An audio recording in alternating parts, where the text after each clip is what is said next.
une version tarte aux fraises. Avec un caramel au vin rouge, vous verrez, c'est surprenant. Alors on commence par... On va faire une crème d'amande. Ça, c'est pour garnir le fond. Oui. Alors. Ça va permettre en fait de faire cuire la pâte avec la crème d'amande qui va devenir un petit peu moelleuse. Et vous n'aurez pas besoin de faire deux cuissons différentes. Alors c'est parti. Alors pour ça, il va falloir qu'on mette du beurre pommade. Alors le beurre pommade, s'il est un petit peu froid, on le passe un tout petit peu au micro-ondes.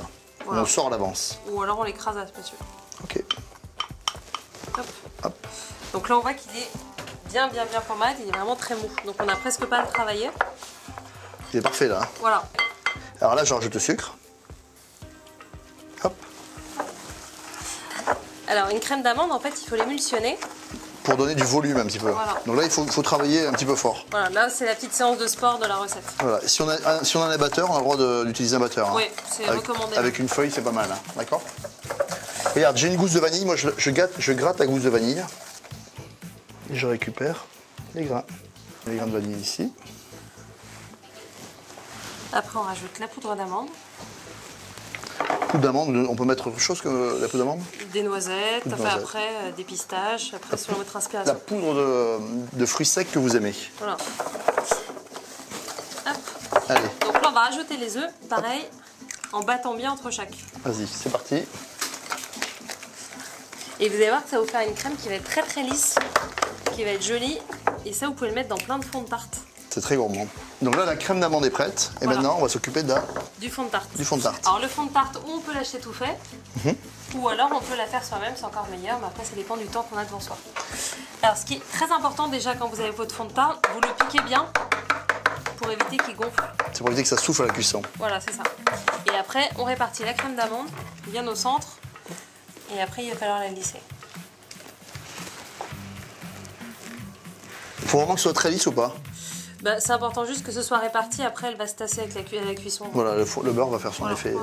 D'accord. Donc il faut juste bien la répartir dans les coins. Après ce que vous pouvez faire c'est la taper un peu, Ça est bien au fond. ce qui permet de bien répartir. Hop. Alors la cuisson, Marie? Alors là on va l'enfourner tel quel, dans un four préchauffé à 170 degrés pendant une 30-35 minutes, jusqu'à ce que ce soit bien doré. Que ce soit carrément cuit. Voilà. Allez, c'est parti. Hop. La tarte est en cuisson, maintenant on va faire un sirop de ponchage. Voilà. Donc très simple, on va mettre du sucre dans Ouais. une casserole. Voilà. On va mettre du sirop, Du sirop de la liqueur de fraise. Voilà. Pardon. Mais c'est du sirop ou de la liqueur? C'est la liqueur de fraise. Ok, d'accord. On va y arriver. On va faire du caramel à ça. Tu vas tranquille, là, toc. Voilà. Hein, Ok. ok. Alors on commence. Hop. Tu reprends un peu? Voilà, la tarte est au four. Maintenant, on va faire le sirop de ponchage pour rendre encore plus moelleux la crème d'amande. Voilà. Alors très simple. Pour ça, on va mettre du sucre dans une Voilà. casserole. On va mettre de la liqueur de fraise. On peut mettre du sirop de fraise éventuellement. Ok. Et on va mettre un petit peu de cramoiset. Donc le vin rouge va apporter cette tonalité un petit peu gourmande à la recette. Voilà. Alors, Et la c'est couleur aussi. très simple. On veut juste l'amener à ébullition. Dès que ça a ébullition, on le retire du feu et on le laisse bien refroidir. Voilà, ça va très vite ça. Voilà. Donc là, Marie, on est à ébullition. On arrête? Il y a un mélange d'odeur de fraise et de vin qui est très agréable. C'est un bel accord. Hein. Hop. Et donc là, on va faire un caramel de vin rouge. Alors vas-y, montre-nous. Alors, très simple. On va mettre Le sucre. le sucre dans une casserole. Et on va faire un caramel qui est plus simplifié en rajoutant D'accord. un petit peu d'eau.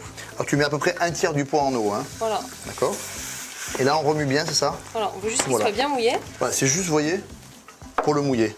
ce qui va aider à dissoudre le sucre et du coup, on va avoir un caramel beaucoup plus facilement. Et là, on porte à ébullition et là, Voilà. on ne remue plus. Hein, C'est ça, on ne touche plus, surtout on ne met pas de cuillère ni de spatule dedans, c'est très important. parce que ça risque de faire masser le sucre. Voilà. D'accord? Allez, go. Voilà, là, on est au stade du caramel.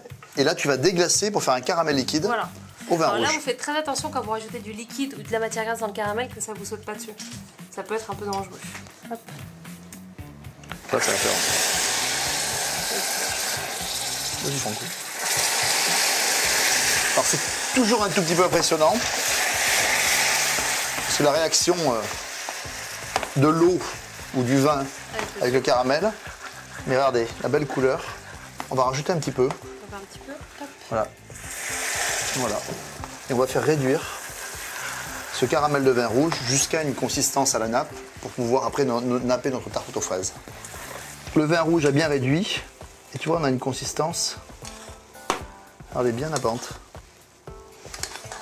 Voilà. qui va être du coup très joli sur les fraises et qui va leur rajouter un peu de peps. Voilà, petit caramel liquide. Et alors, il va, en refroidissant, il va épaissir un tout petit peu. Hein. Donc il faut prévoir ça. Alors mettez surtout pas votre doigt dedans, hein. Ça c'est important. Là, Faites attention. Hein. C'est vraiment très très chaud. Le caramel c'est dangereux.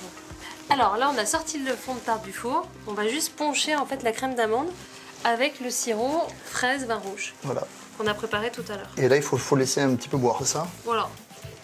Ça va permettre quoi alors de poncher comme ça? Ça va apporter déjà de la saveur à la crème d'amande et ça va apporter en fait vraiment, ça va lui donner un second goût et une texture vraiment particulière, beaucoup plus douce. Petit moelleux. Voilà, un petit peu plus moelleuse. Alors là, on voit bien que c'est très très moelleux, là, ça va être vraiment très gourmand. Voilà. Allez, on range les fraises dessus. Alors, Des fraises calibrées. enfin, si vous avez des fraises un peu calibrées, c'est toujours mieux hein, quand même. Tu les mets comme ça à l'envers. Tac, tac, tac. Ouais, c'est plus joli Super. en fait vers le haut. Voilà. Et voilà, On termine par une petite fraise entière. Regarde le caramel de fraise, regarde. il y a une jolie texture, Et là, un joli tourbillon. en fait, on vient un petit peu assaisonner les fraises. Quelques petits éclats de pistache. Pour apporter un petit peu de couleur. Voilà. Et notre tarte aux fraises au caramel de vin rouge est terminée. Avec un joli caramel de vin rouge, c'est une grande originalité. Très joli, très bon. Bel aspect, comme on aime, c'est à vous.